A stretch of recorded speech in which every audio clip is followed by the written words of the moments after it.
Now we welcome Philipp Thomann. Philipp is managing consultant at D1. He will present and demonstrate the Metaverse and which implications the Metaverse can have on data science. Currently, the main use cases likely are immersive 3D visualizations. Thanks.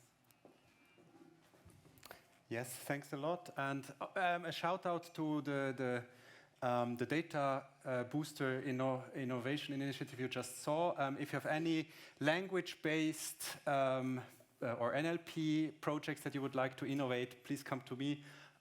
It's really a cool thing. You get like a first starter funded for first workshops and stuff like that. But now to this thing. So thanks for being here. I'll talk to you about data science in the metaverse. A clickbaity title, I know. I hope I can do a little bit of a show out of it. Let's see whether the demo gods will be good today. Okay. If you think about Hollywood, what do they think that data science will look like in the future? Or maybe even at some point in the... so that was actually kind of concurrently, a couple of years after the snow crash novel came out, they put it into a movie already, something like that. But then you have also here, like in the time lab in Star Trek Enterprise, they are looking around and looking at the stuff. Nowadays, for instance, in The Expanse, you look at the data, you interact with it, everybody is in the same room, you get that. So it's, for sure it looks cool. And that's why they put it there. But question is, would it make sense to do that actually in real life? Well, or in virtual life. But so why would you want to do that? That's the first question. And are we there yet? So first of all, why does it make sense, such a thing, if it is possible? It goes back to how do we perceive. So obviously, if we look at something, we do these saccade things, you know that. You scan everything. That's the basic of all perception that we do. And for that, we have lots of possibilities, devices that help us do this 2D impression. We have our screens, we do our plots, stuff like that. We even try a little bit to do 3D plots, but who among you is doing plots, let's say, at least once a week? Okay? And who is doing 3D plots at least once a year? Okay, there are a couple of people, good. But probably not once a week.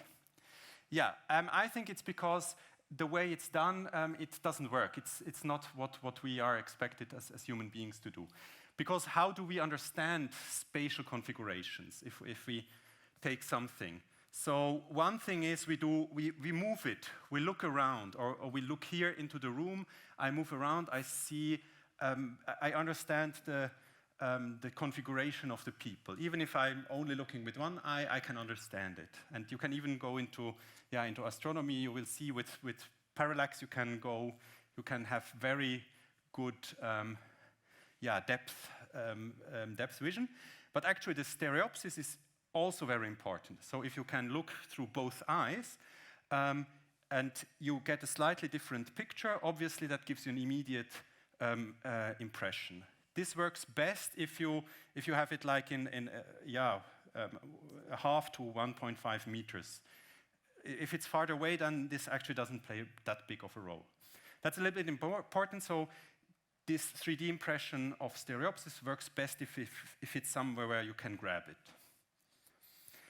Yeah, and now we have actually such things that we can use. So we do use now on many devices, we can use AR, we can do motion parallax, just like that. We can go around stuff virtually. So that part of our vision can be supported by probably a device you have now in your pocket. And then, obviously, we also have stereopsis. So actually, my interest with all of that began with the Google Cardboard here, because there you could really visualize stuff in 3D, and it was unbelievable to see the data in 3D for the first time. So that's when I started with all of that. And if you combine both, like you do now with these devices, you have both the stereoscopic vision and you have the parallax motion much better. So you can go around, you can grab stuff and do it. So it's there. So kind of. Actually, the background of that is that many companies have invested heavily in this area in the last couple of years. Just to mention a couple of those, obviously Meta, they changed their name because of that, but they have 50 million of these things sold, probably. I mean, it's 300 francs, so it's at cost. It's not that big of a deal. You have, since 4 or 5 years, I guess, in the iPad Pros and in the iPhones Pros, you have a LiDAR. So a scanner that actually scans the surrounding, and they claim it's just for augmented reality. They put that sensor in there. So you have these cool devices. Now, can you do data science with it? And the answer is yes. So that's what I'm going to show you today. So you can already go here, look at the examples on your phones, and look how they work for you.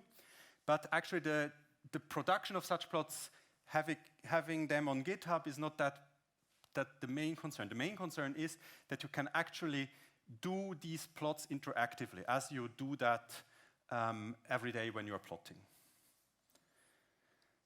So let's look whether it works. So first it starts, in Jupyter Lab. I hope it's big enough. Maybe I can do it larger. Huh? So basically, you import Plot.ar. So this is an open source package I have been developing in my free time. It's on GitHub. You import pandas that other people have developed in their free time. Maybe you have heard of it. So this is a little bit for development. Usually it works just most of the time out of the box. I'm connecting to a server behind. So that's a little bit more technical. I can go into that later. Okay, but then you get your data. For instance, iris. Who knows? Who has heard of the iris data set? Okay, good. Who has ever seen it in 3D? Not? Yeah. Okay, a couple now already. So what do? You just plot it like that. Okay, it tells us it did something. What did it do? It actually sent it to a server. And so now you see here, you have a quick visualization. That's the thing that, it's not that interesting to look at, but here's a QR code. And what are we nowadays, doing with QR codes wherever we see one? Okay, I need to. So now comes a little bit more of the demo. It's QuickTime. And like that, and like, it's already there. So, good. So what we do, we go and we scan the QR code. Okay, that's a little bit of detail now. That's not nice, but anyway, so we are there. So you see we are immediately in the same interface here. And now we can go and tap on this button here on a mobile device, and ta-ta, we are there. It's now a little bit small, so I'm making it larger, and there we are. So we can go now really through it. And okay, one cool thing I like a lot is you have this physically based rendering of materials, so you can give all these things like a little bit of shiny aspect. I like the look of that. So that's kind of cool. So that's the first thing. So let's see now whether that works. Let's look at it in the Oculus. So I'm sending again this link to, it's the bottom one, like that, and that, and that. And so let's see.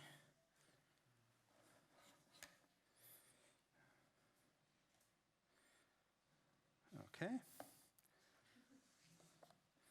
So this is not yet the app, that's just Mark Zuckerberg's home, I guess. So good. Now let's see. Okay. Do you see? I need you to tell me a little bit. Do you now see this browser window? Yes. Good. You see my hands. Good. So let's go into VR. No, that's not the one. Sorry. Actually, I sent me the link. That's the gallery we had. Okay, that didn't work. So once more with charm.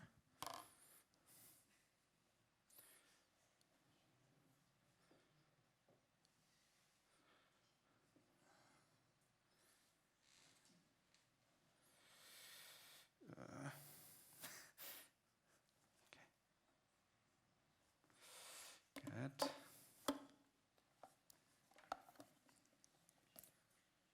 Okay, let's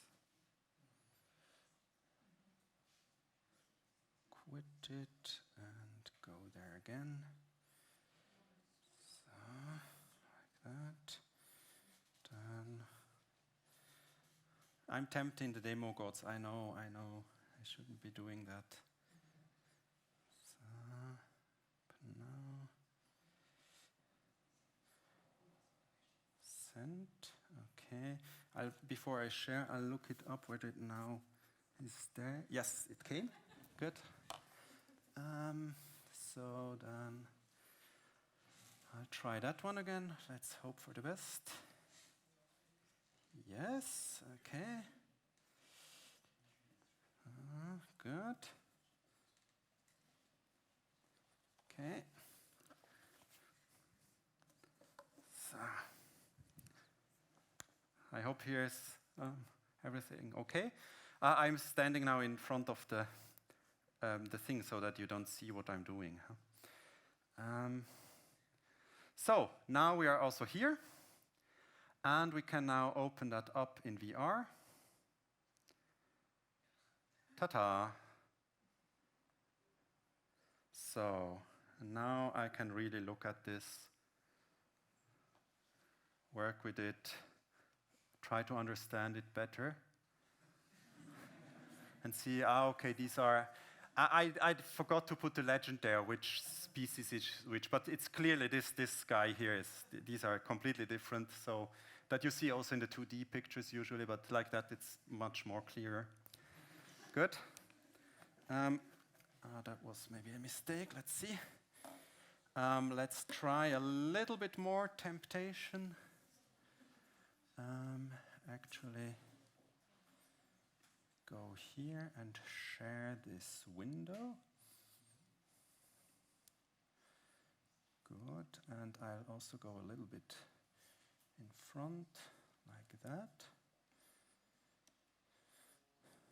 So you already see me here over. I forgot, this is actually a development version where you probably will see two versions of the plot, but let's hope that's okay. Ta-ta, okay. So here is still the plot, you know, and here now I see my screen. I forgot to show you what I'm actually looking at. So, like that, huh? So, let's look again. So now you see, here's my screen, here's my data, and you see my mirror there in this thing. So the cool thing about that now should be that, let's see. Oops.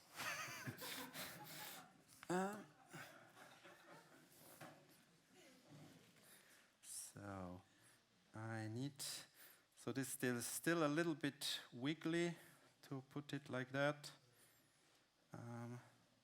But it should be like the following. Let's see. Okay.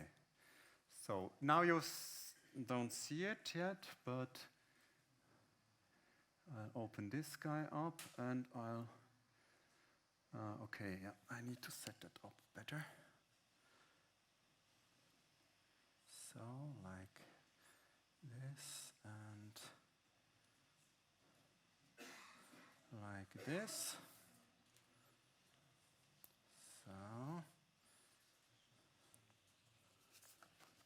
So now you should be able to see both my screens, yes? Good. So now you see I can actually continue working in here. Let's take the Gapminder data. So you know Hans Rosling's talk. So these are countries from, I think, 1800 to 2018. Population size, region, life expectancy, income, children per woman, child mortality, and like that. So I now want to just plot that, and I want to actually have it plotted in an animated fashion. So let's see whether that works. Yes, it worked. So now it's a little bit over there. Let's get it here. But yeah, now you see. Okay, here I have the plot. Let's make it a little bit smaller. I have the timeline. It's like this. I have the timeline. Now it's 2018. Everything goes up here. Income is high. So in the beginning, we had everything is here. Income is kind of low. Life expectancy is also a little bit lower, but many children per woman. Okay, and then you see 1900 comes and the First World War, Second World War, and you see now the development in the 50s, and so will start coming and everything goes up here. You see a little bit the regions in Europe, so I'm only taking European data. You can understand that. Okay, so that's one possible thing. Let's go forward. Let's try that. So I actually downloaded the talks from talk for the conference. So here we have all the talks and presentations and workshops. I'm doing a little bit of pre-processing, and then I'm taking the Distill Roberta sentence embedding. I embed them, all the descriptions of the talks. So now you see that takes a little bit of time, but you can imagine with these embeddings, so there will be like 700 dimensions. But we could put them into 2 dimensions as we do normally, but we can actually put them also in 3 dimensions, for instance with UMAP. So it's still loading the model. No, it's calculating the embeddings. And you will see just in a bit.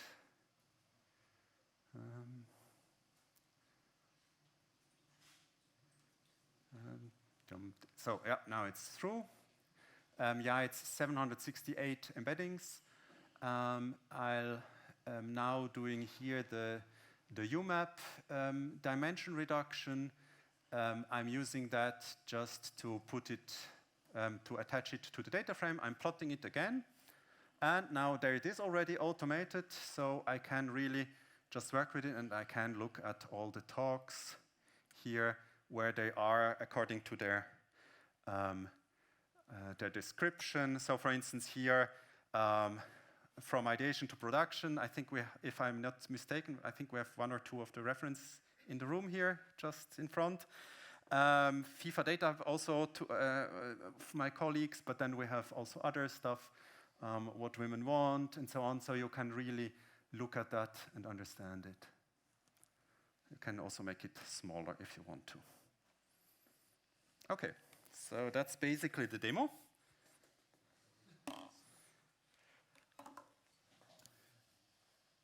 Okay, time is out. I think just to show you where it makes sense, you saw it. It makes sense if you have 3 dimensions to plot. If you use dimension reduction, if you have inherent spatial data, then it makes sense. Also, if you have 1-to-1 scale, because that you can actually guarantee. So you can take the sizes of your children over time and see them in kind of real where they are. Yeah, go ahead, like it, or start it on GitHub, look at the things. It's really easy, just go here on the binder link. You can do it without installing anything. It will start up a Docker machine for you, like that. So let's put it here in the background. You can... So basically, the QR code that you get there, you can use because there is some credentials embedded in it. If you scan the QR code with the iPad, you will get connection to it. That's really the thing. Basically, there would be some more stuff to talk about, but I think what I want now to ask you, which of your data do you want to perceive immersively? Yeah, you can try it out downstairs at the booth. We have a couple of those lying around with a gallery. Tell us what do you think, where would it make sense for you to use such data experience? Thanks.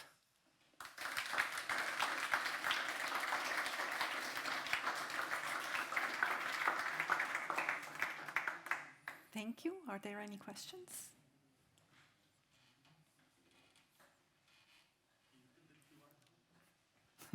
Yes. Well, if no one want to have a, well, I have a question. Mm-hmm. So, what is the level of development needed to make these plots really interactive, so that you can get out additional values by interacting with these graphs, for example? I'm not sure. Can try. Might work because I have a development version.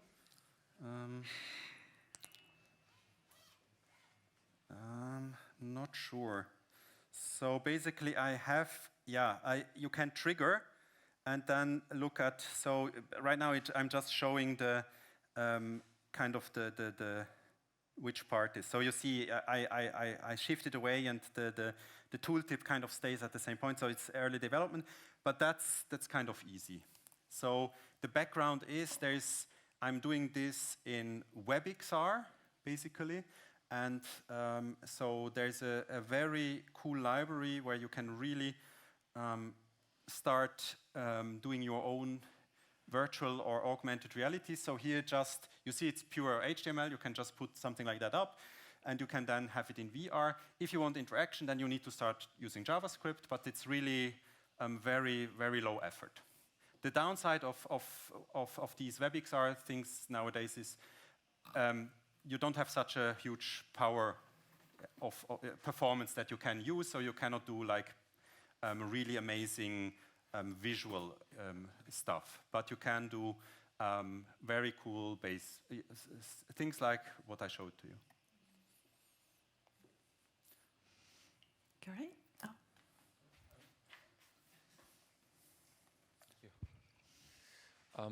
I was wondering, where do you see the advantage of seeing plots while being fully immersed in it, compared to seeing a 3D plot on a 2D screen and manipulating it?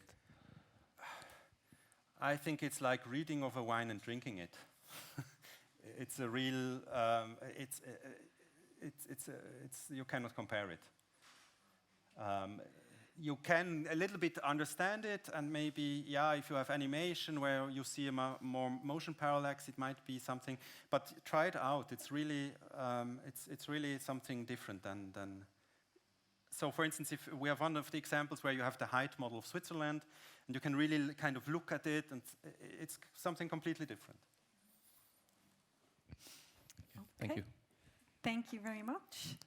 So please don't forget to, I'm sorry, I have to, don't forget to rate the speaker in the app. Thank you very much. Thanks.